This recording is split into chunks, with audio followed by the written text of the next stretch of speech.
What is up, you guys? We're back with another video. It's your boy Nathan. Game week 9. Finally, international friendlies are over until the World Cup. Let's get into this. First up, we have table toppers Arsenal taking on number 3 Tottenham in a North London derby. I mean, Arsenal's only loss is to Manchester United.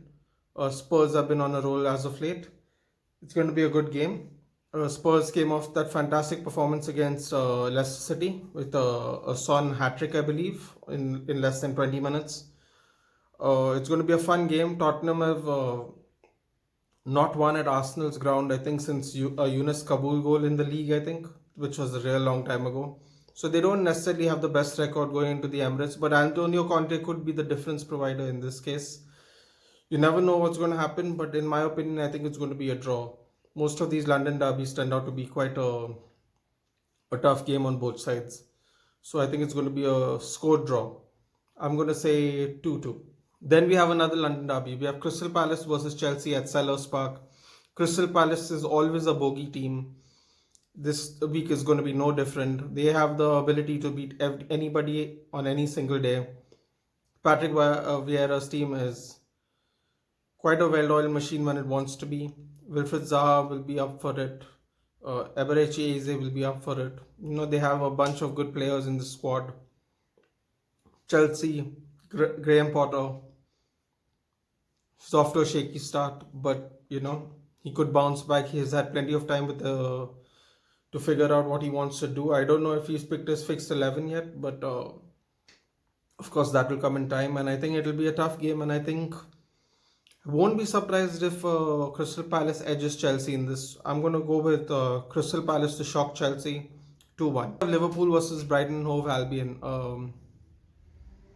Liverpool could not play the last fixture. It got cancelled. Brighton much the same. These teams are relatively fresh. The players will be relatively fresh. Liverpool just needs a victory. They just need to ride some momentum now because they have dropped way too many points at this point of the season. Brighton Hove Albion, first game I think without Graham Potter. We're going to see if it is Potter magic or the team can still withhold any attack on them. I think that Graham Potter had a lot to do with that Brighton side, if I'm being very honest with you, and I think it's going to show. And I think Liverpool probably right time, right place to get some points. Potterless Brighton. I think Liverpool's going to take it 2-0. Then we have West Ham versus Wolverhampton Wanderers. I mean, 18th place versus 17th place. Let me just put it very simply. The better quality side should take the win. They both desperate in need for victories. I believe the 19th and 20th place are playing each other too, so this will push them away from the relegation zone a little bit. Wolves, I don't know how to explain it. It's a shocking start. West Ham even more so. They were in the Europa League. I mean, they were in Europe last year and they went really far as well. And it's tough to explain what's happened to David Moyes' side. But the main thing is they just need points now. And I think West Ham, I'll give the edge to West Ham, but not by much. West Ham 1, Wolves 0. And then we have the great battle of Mancunia, the Manchester derby. We have Manchester City second in the table, coming off of a 3-0 victory over Wolves, taking on Manchester United, who's also arguably one of the fresher teams in the side. They've not played their last 2 league games. A lot of them would be able to recuperate, especially the players that aren't on international duty. There'll be a lot of recuperation, a lot of recovery, and it will be interesting to see if that will be our advantage against Man City at the Etihad Stadium. The last 2 times we played Man City, it did not inspire confidence, frankly speaking. But I think, this is one of the best centre-back pairs we've seen in 10 years. Personally, as a Manchester United fan, I've never been so comfortable watching our defence in a long time. Yes, Erling Haaland is a very dangerous player. You cannot deny that. I think the